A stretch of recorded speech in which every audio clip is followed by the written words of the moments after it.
one evening I was studying and I was just looking for any distraction, and the radio was on and the DJ came on and asked, "Are there any adults out there listening?" And I thought, I'm an adult. I'm going to call and request a song. I got to talk to this DJ who was pretty famous in Detroit at the time. And he asked me what I was studying. And I thought, what do you care? And I told him I was studying marketing and public relations. And he said, "Really? Do you know that we're looking for a PR director for our radio station?" I thought he was kidding. I thought it was a joke. I was just 18 and 2 weeks away from graduating. And I just thought, you know what, I've got nothing to lose. And I called, I made an appointment for the interview. They had advertised this job nationally, and I ended up getting the job. And it has served me well. So I was in broadcasting, in marketing and sales in the Detroit market for over a decade.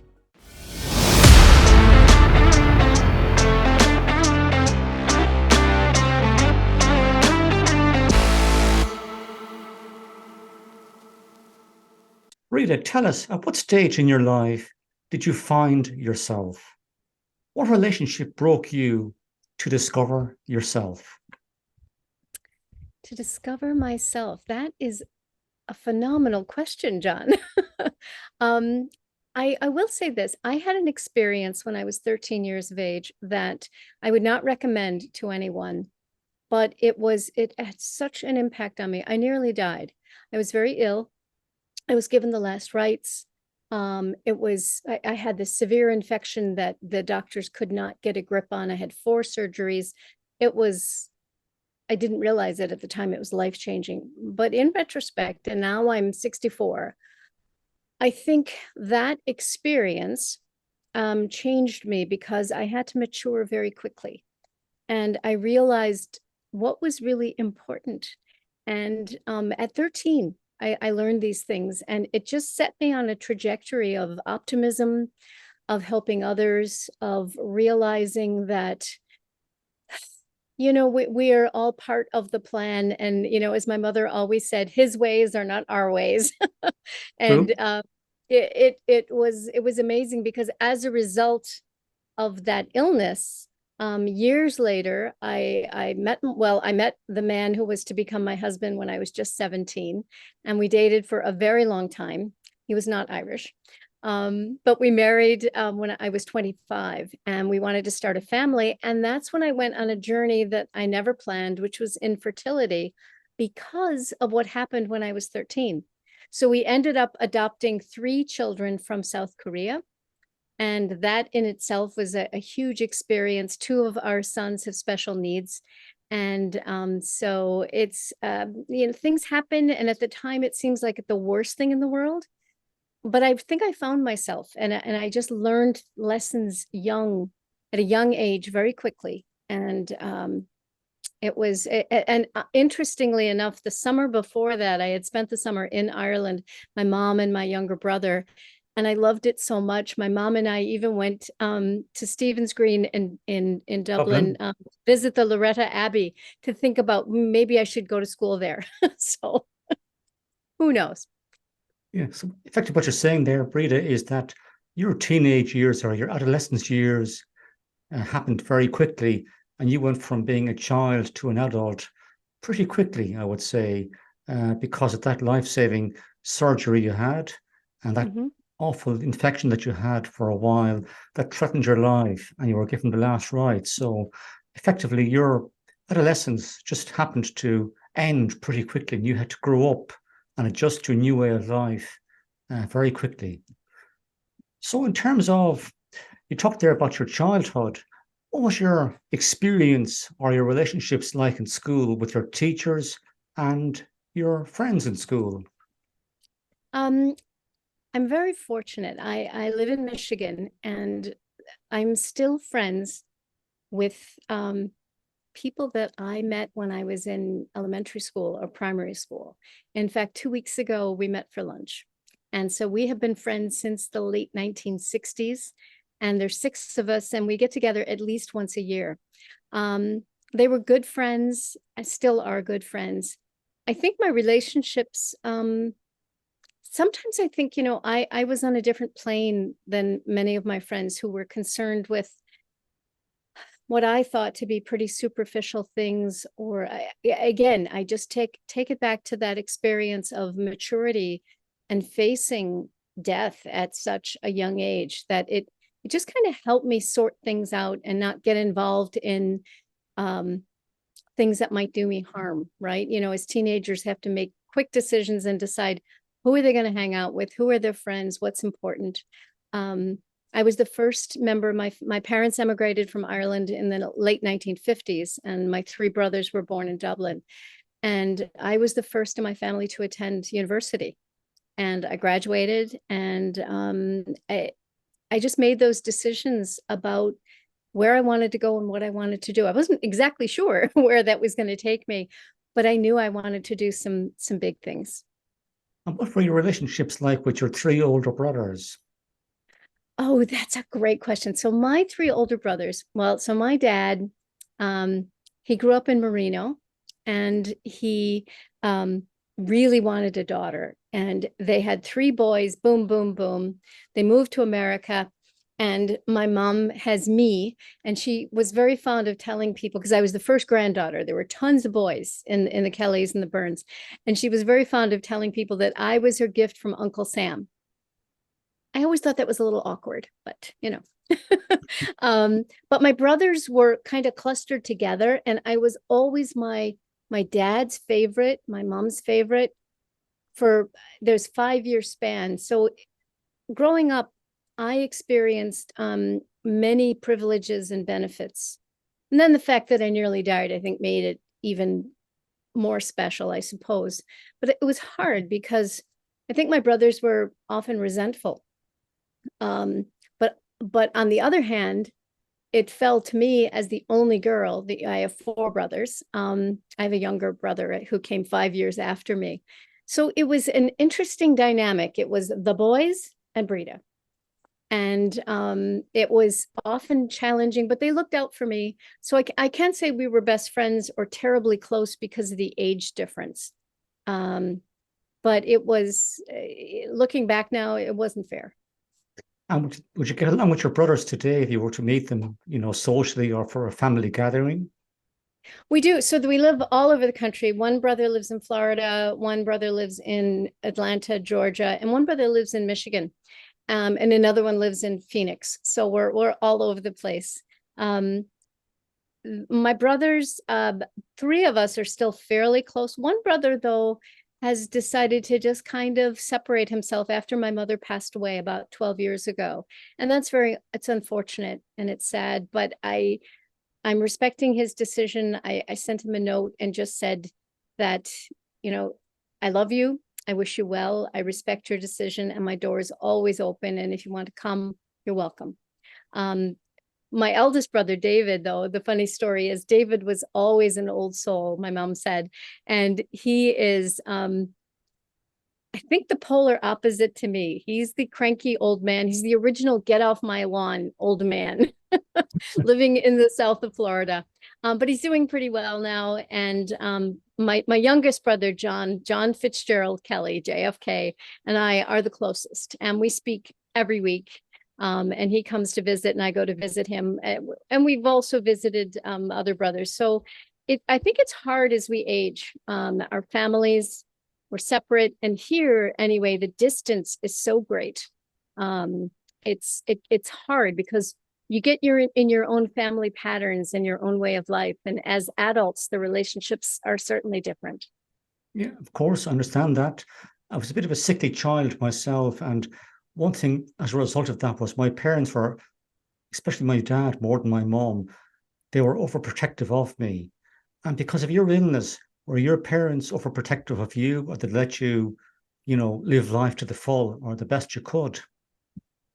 Um, I don't know that they were overprotective. I think they were very grateful, that I was alive. And then the maturity came in when I realized how stressed, how hard this was. I was unconscious. I was in the hospital 6 weeks, sorry. And I was out of it much of the time. But my mother came to the hospital every day.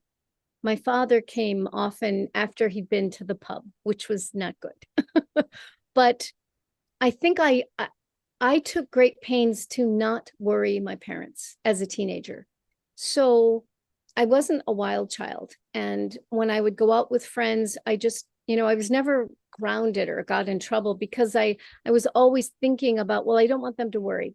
I don't want them to worry about this. So that impacted, so my behavior impacted my relationship with my parents, and how I just, I didn't want to cause them any more worry. And what about your working relationships? When you finished school, you went to university, you graduated from university. How did you transition from university into the working life? Did you find it easy to establish working relationships with people who were your colleagues? Did they put you to the test because you were a graduate or because you were, Irish immigrant into the United States, for example? Did those issues come up in the workplace for you? Uh, Interesting. When I go to Ireland, I'm the Yank when I talk to my cousins and my friends. But when I'm here, everybody thinks, "Oh, she's the Irish girl," and it's a great compliment, and I'm thrilled. Um, so my first job, though, was terribly exciting. I attended the University of Detroit, which is a Jesuit university, and one evening I was studying and I was just looking for any distraction, and the radio was on and the DJ came on and asked, "Are there any adults out there listening?" I guess a lot of children had been calling up to request songs. And I thought, I'm an adult. I'm going to call and request a song. I got to talk to this DJ who was pretty famous in Detroit at the time. And he asked me what I was studying. And I thought, what do you care? And I told him I was studying marketing and public relations. And he said, really? Do you know that we're looking for a PR director for our radio station? I thought he was kidding. I thought it was a joke. I was just 18 and 2 weeks away from graduating. And I just thought, you know what? I've got nothing to lose. And I called, I made an appointment for the interview. They had advertised this job nationally. And I went for the interview. And after, lots of back and forth and a number of things, I ended up getting the job.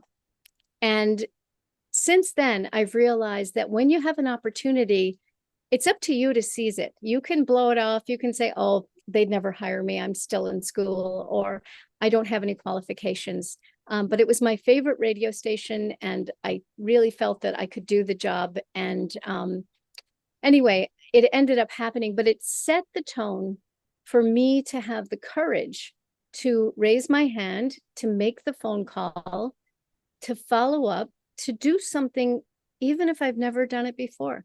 And it has served me well. So I was in broadcasting, in marketing and sales in the Detroit market for over a decade. It was a great experience for you to go from university to the workplace straight away, because my memory of graduating from college was Ireland was in recession in the 1980s. People either left to go to England, Australia, or the States. So when you had your degree, you had to make a choice in life and to move abroad to get started, because nobody would employ you in Ireland unless you had experience.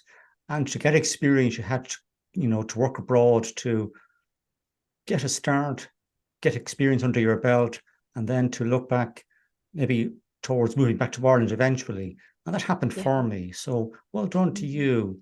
And I think also what you're saying there, Breeda, is that, people will lead you to the door, but you've got to push that door of opportunity open yourself. And that's what you did by having the initiative to apply for the job, attend the interview, and give your very best shot at the interview. And then they gave you the job. So well done to you. So you mentioned there that you were working for this radio company organization for almost 10 years. At what stage did you transition into self-employment? So I had worked in radio and television in the Detroit market, and my husband Jim and I had decided to adopt our children, and we did, at the time it was one.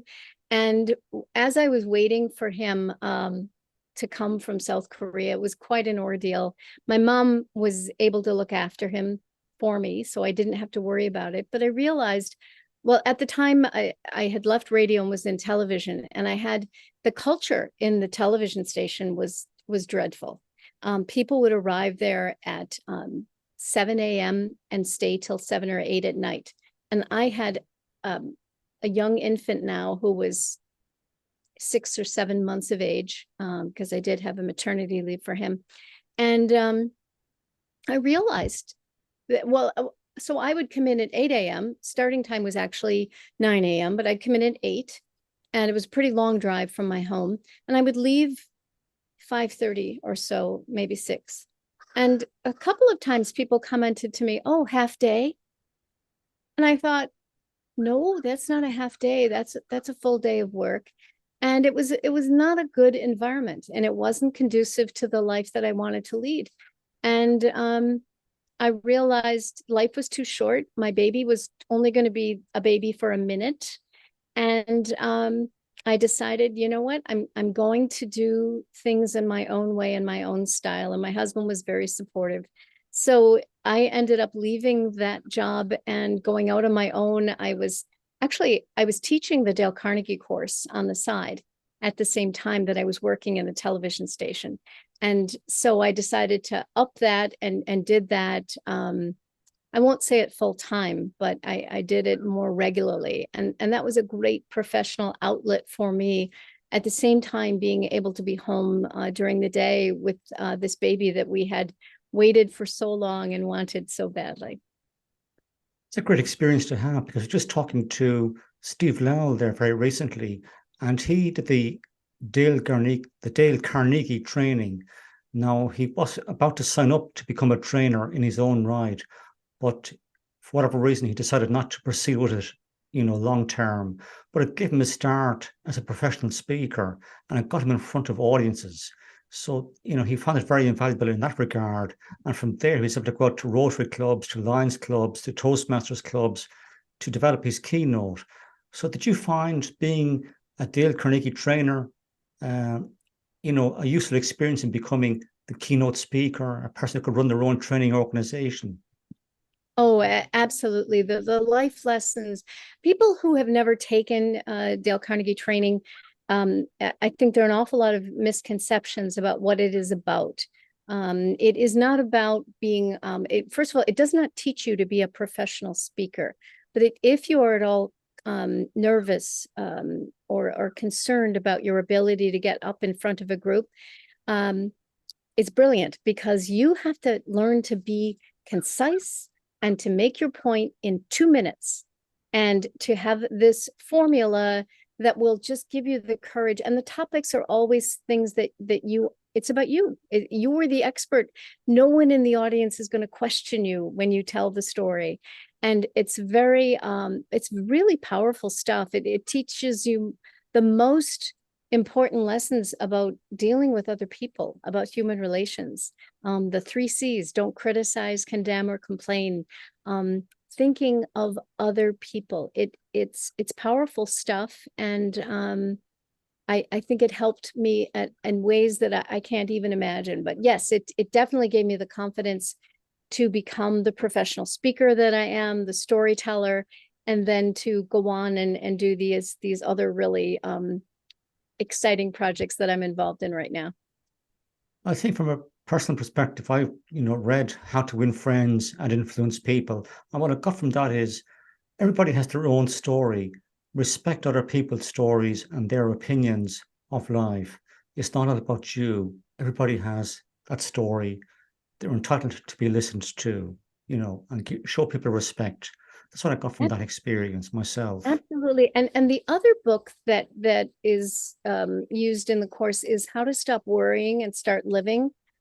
I think that is one of the best self-help books, or ways to get your thinking straight if you have a lot of anxiety, if you have a lot of worry about things. It's an easy read. I recommend it strongly to anyone who's struggling with self-confidence or worry or anxiety. How to Stop Worrying and Start Living. Timeless wisdom. Good advice. I agree with you there, because I used to use the word I worry a lot under pressure when I was in paid employment. And people then begin to doubt you as a professional person, I find. Thankfully, I've eliminated that word from my vocabulary. And when I'm under pressure now in my professional speaking and career coaching business, and pick up the phone to my coach, and we bounce ideas off each other. That's why I deal with that bit of pressure, and then I have the bit of reassurance. Yeah, that's important, I think, in life. You It talked is. there a few minutes ago about the fact that you and your husband, you adopted 3 children from South Korea, and 2 of those children have special needs. What's your relationship like with your children? Were you more liberal or more conservative than your parents were with you, for example? Well, I just remember when I was a child growing up, going outside to play, to going across the road to my friend's house, riding my banana seat bicycle all over the town that we lived in, which was a suburb of Detroit, so it was not out in the country. And riding over dirt piles and being gone and just being told to come back when the street lights were on. And I knew that I had to be home. And when my children were growing up in the 1990s, it was a different world, and it's certainly a more different world here today. And I think my mom raised us kind of by today's standards with benign neglect. She made the food, we were there, and it's like, entertain yourself. The worst thing I could ever say to my mom is, I'm bored. Oh, well, that cupboard needs to be cleaned out. Or go up to the library. That was always the answer if I was bored. And when our children were younger, I don't know whether it was because we didn't ever take for granted the fact that we were parents, because we went through so much to get them. I'll never forget the first time I took my son to the grocery store, and the woman behind the checkout counter looked at my little boy, this beautiful brown-skinned little boy who was 8 months old. And she looked at me and she said, is he adopted? And I said, yes, he is. And she said, well, you had your kid the easy way. You got your kid the easy way. And I looked at her and I just said, there's no easy way to build a family. And so I think in some ways I was more lenient with things that they wanted to try and things that they wanted to do. And in other ways, I was much more protective about the media they were exposed to, because those choices just didn't exist.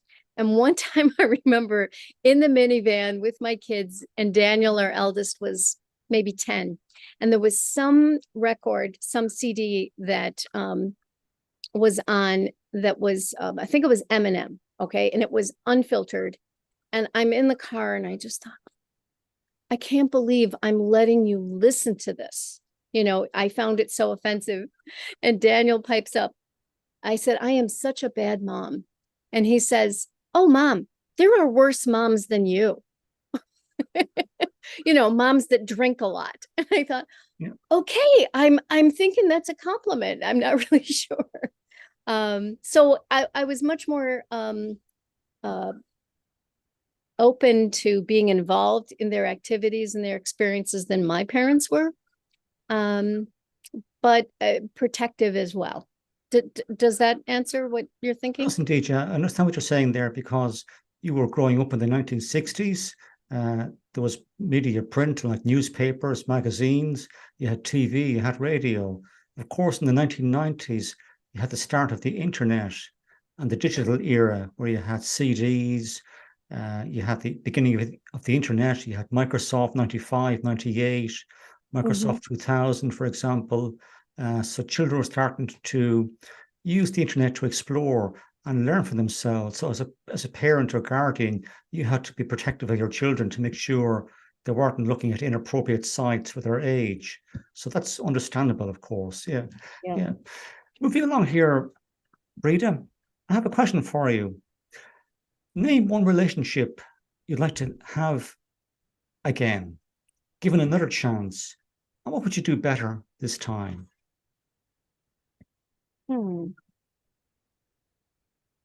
I think so. Growing up in America with all of my family in Ireland was difficult. When my friends would go on holidays to visit grandparents, aunts and uncles, we just had ourselves. We just had my mom and dad and my brothers. That was it. We didn't go anywhere. I didn't understand people leaving their home on Christmas Day to go visit their relations. And so I really miss that. And I really wish I had had the experience of knowing my grandparents. I met my granddad Byrne. I met him when I was 2 years old, so I don't remember that. And my Granny Kelly, a very severe woman, not a warm, cuddly grandma. I met her twice.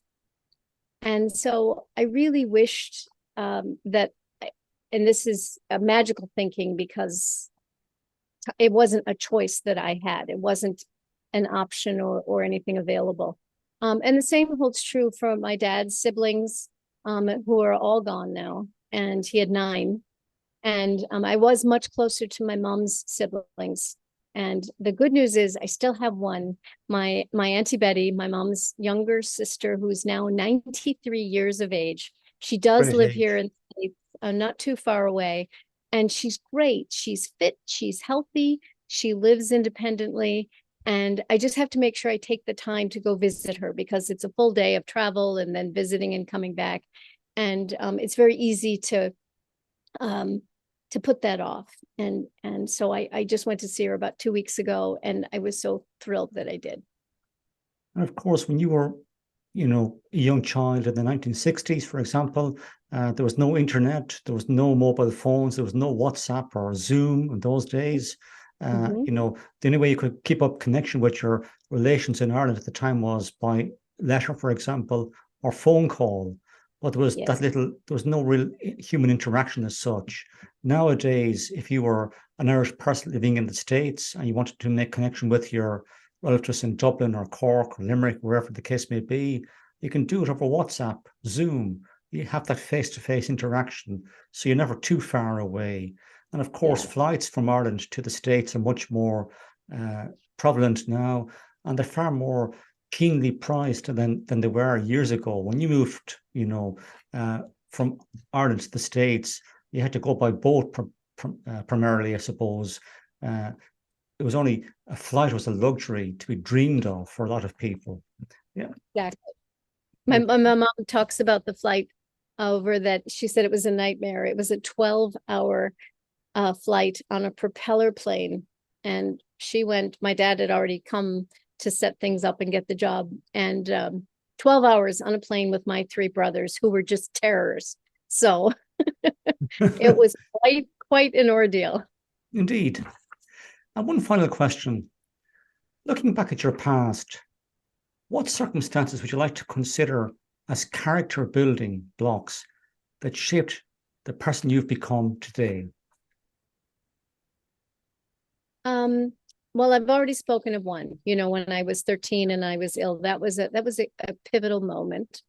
I think character building, when my mom was in her early 80s, she had a fall and she became ill. And I became her primary caregiver. As the only daughter with 4 brothers, I was the default caregiver. I love my mom very much.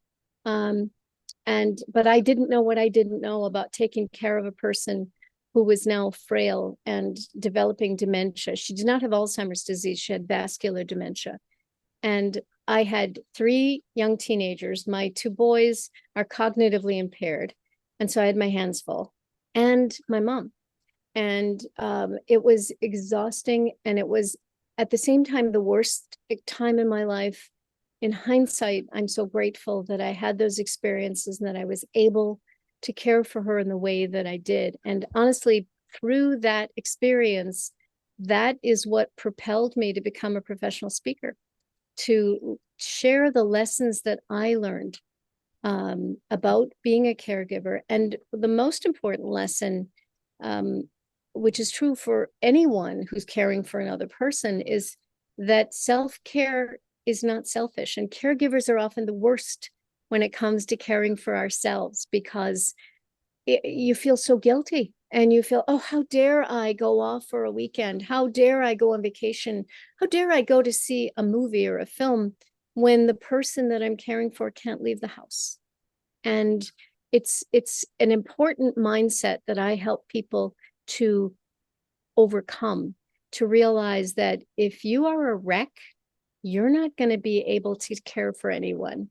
They're going to feel that they are a burden, and it is going to have a negative impact on them in terms of their ability to receive care and to feel safe and to feel connected. And obviously it will have a terribly negative impact on your mental health, your physical health, your longevity. And so it's a very important thing that I work with people to get past and to find ways, and whether it's a micro break, whether it's going on vacation, or whether it's just taking time every day to go for a walk, that it's essential. This has been an amazing conversation today, Breeda, about relationships. So I've got a couple of takeaways for the audience. And the first one is enjoy your youth, enjoy that relationship with your parents and your siblings. And one thing I've learned today is don't try to cling on to your siblings throughout your life. Let them go on their own journey. Let them have their own lives. And if they want to have a bit of privacy, respect their needs and their boundaries.